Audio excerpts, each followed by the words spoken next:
Approvazione del programma delle attività di controllo per il 2017.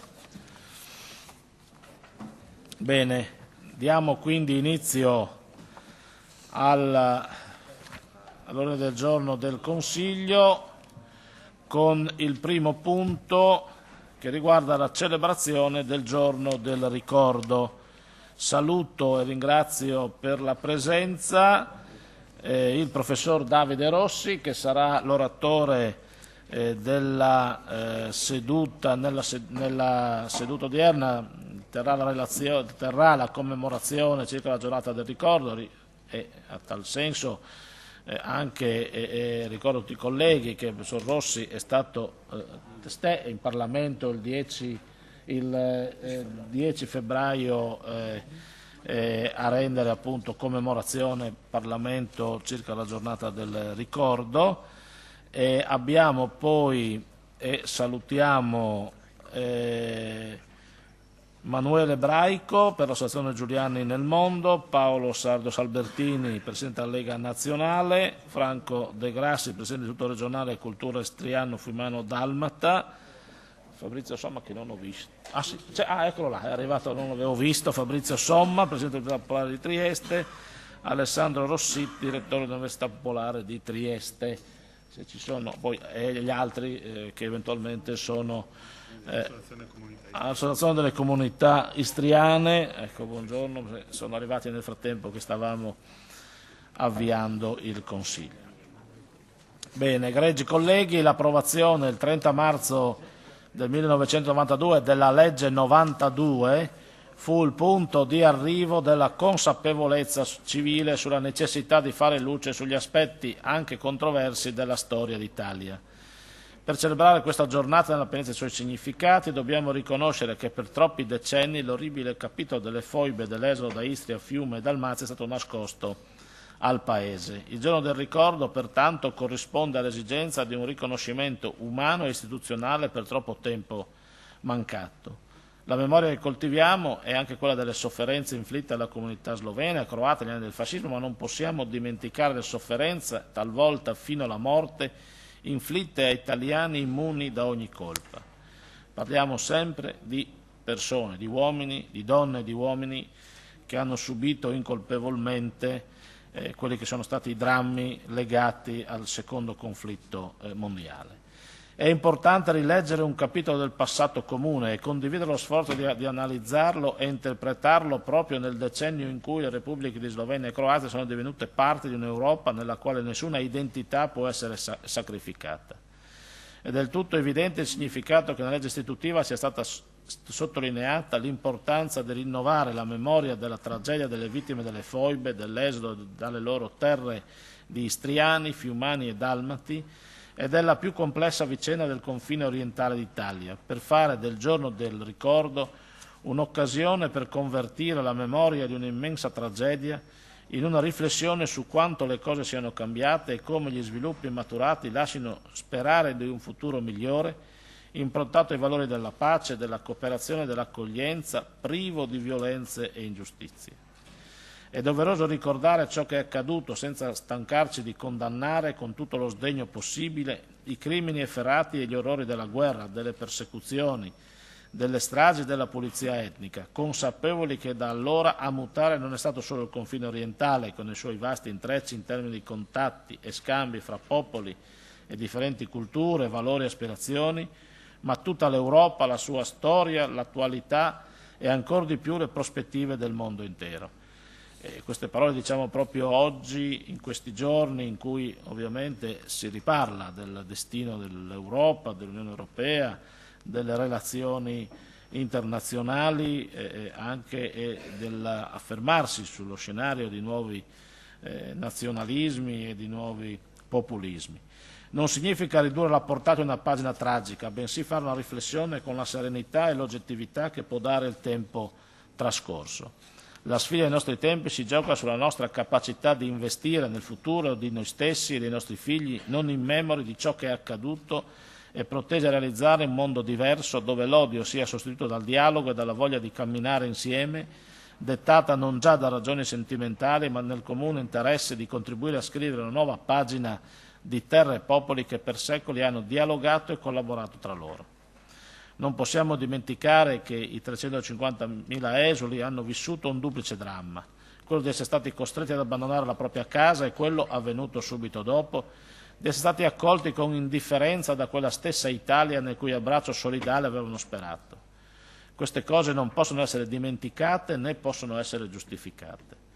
Noi oggi ricordiamo le vittime delle foibe, l'esodo giuliano-dalmata, le vicende del confine orientale anche per dovere nei confronti dei superstiti, dei familiari delle vittime, delle associazioni che coltivano la memoria di quelle tragedie che oggi salutiamo qui presenti tra noi. La storia degli ultimi 70 anni ha posto le premesse per ricucire le lacerazioni proprio nell'avanzare del processo di integrazione europea. Anche nel quadrante orientale, in questo contesto, la nostra regione può svolgere un ruolo importante ed avere una funzione determinante. La Slovenia e la Croazia, come dicevo prima, sono entrate a far parte dell'Unione Europea e questo ha avuto un peso nel superamento delle barriere ideologiche all'interno di un contesto, quello dell'Unione, che è per sua natura fondato sul rispetto delle diversità e sullo spirito di convivenza reciproco, scambio fra etnie, culture e lingue diverse. Capire l'importanza del nuovo scenario davanti a noi è un primo passo necessario per costruire un futuro dove la violenza, la discriminazione e l'odio siano solo un doloroso ricordo. Significa uscire dallo stato di paralisi e angoscia per concentrarsi nella scrittura di nuove pagine di storia dove non si parla più di violenza, di odio e vendetta, ma di pace, di crescita, di sviluppo, di cooperazione. I valori di riferimento dell'Unione Europea, i valori di riferimento dei padri fondatori dell'Unione stessa, di cui fra pochi giorni ricordiamo i 60 anni della firma del Trattato di Roma, proprio nell'ideale e con lo spirito di intraprendere per il continente europeo un percorso e un comune cammino di popoli e di persone fra loro diversi, ma che si riconoscono nella comune appartenenza europea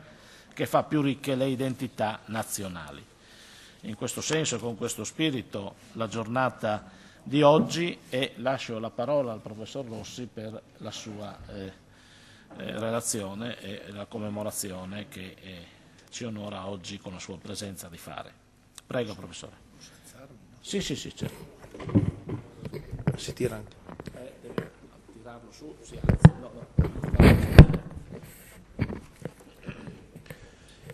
Illustrissimi consiglieri, Presidente e rappresentanti del Governo regionale, gentili signore e signori, amici delle associazioni dell'Istria, Fiume e Dalmazia. Desidero preliminarmente ringraziare il Presidente Franco Jacopo per avermi concesso l'onore e l'onere di intervenire in questa sede oggi per celebrare e ricordare il 70° anniversario della stipula del Trattato di Parigi e il Giorno del Ricordo, istituito oltre 10 anni or sono dal Presidente della Repubblica Carlo Azeglio Ciampi con voto pressoché unanime del Parlamento per conservare e rinnovare, riporto testualmente, la memoria della tragedia degli italiani e di tutte le vittime delle foibe, dell'esodo dalle loro terre degli istriani, fiumani e dalmati nel secondo dopoguerra e della più complessa vicenda del confine orientale. Questo invito odierno, invero, rappresenta una doppia soddisfazione personale, perché segue, lo avete sentito prima, quello ricevuto poche settimane or sono dalla Camera dei Deputati, in quanto sono stato invitato a tenere relazione nell'emiciclo di Montecitorio alla presenza del Presidente della Camera, del Presidente del Senato, del Ministro degli Interni e di altri rappresentanti delle istituzioni per la manifestazione nazionale del Giorno del Ricordo. Permettetemi quindi, riadattandolo, di riprendere le fila di quel discorso, consapevole altresì che queste tematiche assumono tutt'altra consistenza e densità in queste terre di confine. Personalmente, parlare di questi argomenti significa dare voce e vivo ricordo alla mia famiglia, ai miei nonni che quelle terre dovettero abbandonare per aver salva l'esistenza e che mi hanno insegnato a crescere nel rispetto delle proprie tradizioni, della propria lingua e dei costumi, che sono costituiti soprattutto dai luoghi, dai profumi e dai colori di terre che non hanno più potuto vedere e che io, decenni dopo, ho rivisto per loro, in contesti totalmente differenti. Sono nato nell'anno del Trattato di Osimo, quando ufficialmente, malamente, si chiudeva la questione del confine orientale. Un accordo gestito irritualmente e firmato in fretta e furia in un piccolo comune marchigiano da rappresentanti di un ministero che non era probabilmente neppure quello competente e che formalizzava quanto già in realtà statuito nel Memorandum di Londra del 1954. Un trattato, quello di Osimo, non capito in pieno a livello nazionale e che provocò l'ennesima sofferenza a Trieste e alla Venezia Giulia, con delicate ripercussioni politiche. Basti pensare alla costituzione della lista di Trieste. Non è un caso che recentissimamente la storiografia stia mettendo proprio in evidenza come, all'interno del partito di maggioranza di allora, la Democrazia Cristiana, acute fossero le differenze e le sensibilità sul tema, con forti scontri, ad esempio, tra due importanti esponenti politici quali Aldo Moro e Amintore Fanfani. Il Trattato di Osimo fu firmato nel 75, la stipula avvenne nel marzo del 77. E il Presidente del Senato era proprio Fanfani. Appartengo quindi ad una generazione che non ha vissuto i tragici anni della guerra, le sofferenze delle foibe, le fatiche dell'esodo e quella paura di non vedere un futuro. Potrei quindi raccontare quanto ascoltato da altri in questi anni, narrazioni piene di dolore e di patimento, di paura e angoscia per una vita strappata al proprio destino e catapultata in dialetti e usi lontani. Ma non potrò mai pienamente rappresentare le lacrime degli occhi in coloro che rievocano angosce e strazi patiti in prima persona. Mi corre pertanto l'obbligo di prendere il testimone trasformando però il mio compito, concentrandomi sulla ricostruzione storica di un ricordo che non può esserci fino a quando non vi è effettiva conoscenza dei fatti. E poco o nulla gli italiani sanno delle vicende dell'Alto Adriatico del Novecento. Un testimone che è portato avanti da associazioni, ciascuna con le proprie peculiarità e declinazioni, che tentano di mantenere vivo lo spirito memorialistico all'interno di un contesto europeo, tutelando i diritti calpestati di quanti in questi 70 anni sono stati marginalizzati, poiché prova provata di quello che non si poteva limpidamente ammettere, ossia che l'Italia aveva perduto la guerra e, in conseguenza di ciò, aveva dovuto cedere la sovranità di consistenti parti del suo territorio. Abbiamo dovuto attendere la caduta del muro di Berlino e la sapienza di uno storico di matrice marxista, purtroppo recentemente scomparso, come Claudio Pavone, per poter aprire un dibattito scientifico sull'argomento. Associazioni, qui rappresentate, che nel tempo hanno cercato anche di aprirsi, trovando fortunatamente nuovi interlocutori in giovani che si avvicinano a questa storia semplicemente per curiosi, seppur non toccati direttamente da queste vicende, in cui anche i discendenti di coloro che rimasero nelle proprie case in Istria, Fiume e Dalmazia, quali ne fossero le ragioni, hanno il diritto di essere tutelati dalla parte patria nella loro identità di italiani e giudicati per quello che potranno dimostrare di fare, non per quello che fecero i loro avi. Un giorno del ricordo importante e necessario, ma che ancora non è sufficiente a sanare le ferite di tanti italiani che si sono sentiti traditi, che hanno lasciato le loro terre proprio per rimanere italiani, optando, mai parola fu così stonata, per rimanere quello che erano. Italiani definiti fascisti semplicemente perché lasciavano luoghi in cui il socialismo reale trasformava in pubblico ciò che prima era privato, dissacrava le chiese, costringeva a parlare lingue diverse, senza valutare le effettive motivazioni di quell'esodo che ricordava quasi 350.000 persone, indistintamente maschi e femmine, giovani e adulti, borghesi e operai, genitori o figli che fossero. Esattamente 70 anni fa, l'Assemblea Costituente alacremente lavorava ad un testo che sarebbe diventato uno dei punti di riferimento del costituzionalismo europeo e non solo del secondo Novecento. Sono solamente pochi, però, a ricordarsi che quel fatidico 2 giugno del 1946, data in cui gli italiani furono chiamati a scegliere tra mantenere l'assetto istituzionale monarchico oppure abbracciare la Repubblica, oltre che eleggere i rappresentanti della Costituente, tutta la 12ª circoscrizione di Trieste, della Venezia Giulia e di Zara non poté votare, esclusa all'ultimo momento per motivi di ordine pubblico. Tanto meno ebbe seguito la richiesta di provvedere all'opzione plebiscitaria, seguendo una tradizione risorgimentale ottocentesca sulla scia dei 14 punti di Wilson, che avevano indirizzato la politica postbellica nel 1919, a conclusione del primo conflitto mondiale. E se è vero che i partiti recuperavano molti esponenti giuliani attraverso la loro candidatura in una sorta di listone nazionale, è altresì vero che mancò quel rapporto diretto tra il rappresentante e l'elettore, quell'elemento fiduciario, oltretutto in un momento così delicato, che è alla base di ogni mandato politico. E tale condizione non fece altro che aumentare quello iato tra la storia nazionale e la storia del confine orientale, sempre più percepita come una vicenda marginale, localistica, quasi non rientrante nel patrimonio culturale italiano, relegata all'interesse di pochi. Quell'assemblea costituente, monca dell'apporto giuliano, non ebbe solamente compito di redigere la Costituzione, ma per oltre 18 mesi si occupò di svolgere funzioni legislative e consultive, tra cui quella di dover affrontare anche il delicato tema della politica internazionale in un costante dialogo con il governo. Le forze alleate, prima unite contro il nazismo e il fascismo e poi in netta antitesi con il blocco sovietico comunista, erano altrettanto intente a tutelare i propri interessi geopolitici e la zona dei Balcani svolgeva un ruolo peculiare. Inglesi, francesi e americani cercarono di trarre maggior personale profitto durante i lavori della conferenza di pace parigina, tra la fine del luglio e la metà di ottobre del 1946. L'Italia si apprestò ad affrontare quel periodo stretta da una duplice morsa. Da una parte l'ostilità che necessariamente deve patire chi è uscito perdente da una guerra, che non può partecipare alle discussioni internazionali e presenza solamente in quanto invitato, non come un interlocutore necessario. È De Gasperi stesso che, invitato a intervenire, così inizia il suo discorso. Prendo la parola in questo contesto mondiale e sento che tutto, tranne la vostra personale cortesia, è contro di me. E è soprattutto la mia qualifica di ex nemico che mi fa considerare come imputato e l'essere citato qui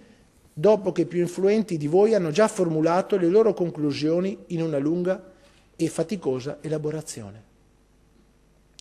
Dall'altra, un governo di larghe intese, al cui interno era presente un forte partito comunista, le cui linee strategiche sovente erano antitetiche agli stessi interessi nazionali, in un'ottica internazionalista e con uno sguardo tutto proteso verso l'Unione Sovietica.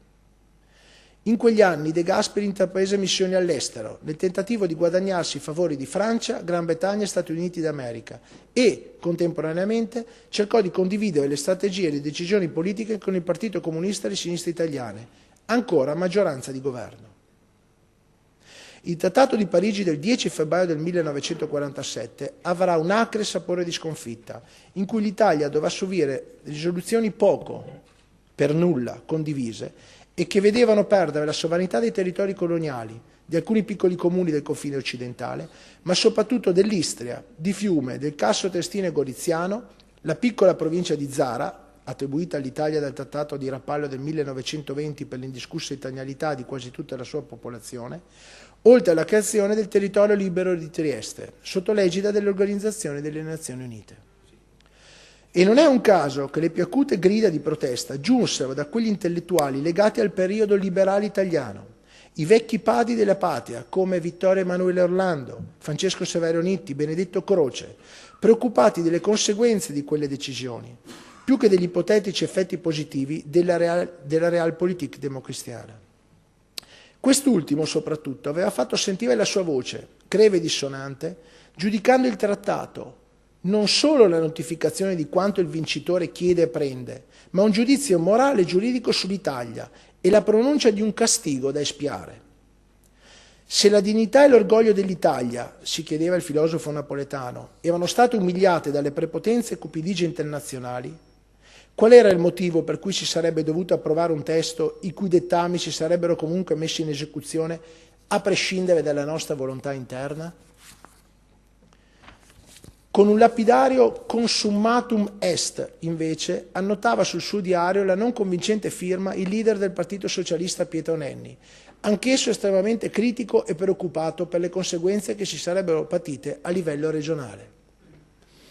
E infatti il prezzo maggiore del carattere punitivo comminato all'Italia intera fu pagato proprio dagli italiani del confine orientale che, dopo aver patito le violenze delle foibe e delle deportazioni, ottobre del 43 e maggio del 45, non a caso in concomitanza con due momenti fondamentali, quali la data dell'armistizio del settembre del 43 e quella della liberazione del 25 aprile del 45,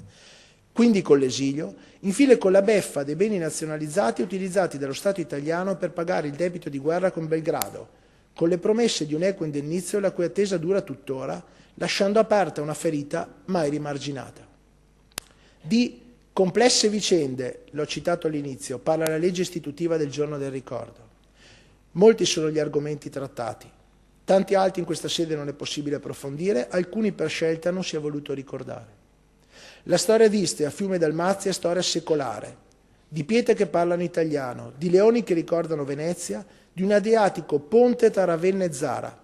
tanto che è Dante stesso a fissare, nel nono canto dell'Inferno, i confini italiani, a Pola, presso del Carnaro, ch'Italia chiude e i suoi termini bagna. Una questione giuliana che non abbiamo timore di raccontare a testa alta, consapevoli delle nostre ragioni, fieri del nostro passato, certi che la verità non può essere smentita da coloro che, non riuscendo a difenderla con il potere della ragione, si affidano alla ragione del potere. Oggi, a 70 anni di distanza, si chiede rispetto da parte delle istituzioni, adempimento degli accordi presi, consapevolezza di non essere nuovamente dimenticati. Laicamente, senza bandiere, per evitare un silenzio generale che avrebbe il gusto di un'ennesima sconfitta. Il giorno del ricordo è il momento in cui l'italianità giuliano-dalmata chiede di ricordare le proprie vittime e un momento di raccoglimento per commemorare le violenze che ha subito. Negare, giustificare e ridimensionare quanto patito costituisce una nuova forma di violenza. Un'immagine letteraria di intensa drammaticità ci ricorda i tempi dei nostri banchi di scuola, con quel giovane Jacopo Ortis di Foscogliano nella memoria, per cui il sacrificio della patria nostra è consumato, tutto perduto, e la vita, seppur ne verrà concessa, non ci resterà che piangere le nostre sciagure e la nostra infamia. Grazie.